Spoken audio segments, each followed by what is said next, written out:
Chapter 1. Genealogical Structure, the Kinship System. A. Kinship.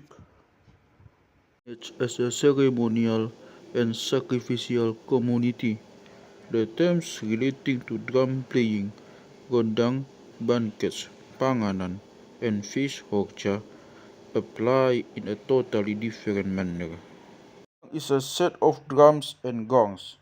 It is played when the spirits of the ancestors, the Sumangot Niopu, are summoned at ceremonial occasions of all kinds when the presence, benediction, and assistance of the revered ancestors are invoked.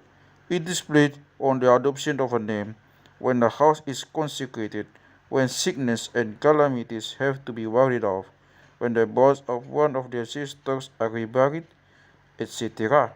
The term gondang, the term sagodang belonging to one gondang, and sapagodangan belonging to a gondang playing unit apply to a drum community that assembles at ceremonies for the veneration of the ancestor common to all its members.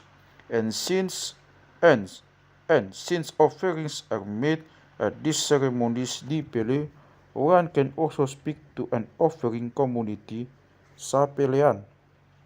Identification of Sagodang with lineage is obvious. Sagodang means precisely the same as Opu, and like it is fetched due to a lesser degree.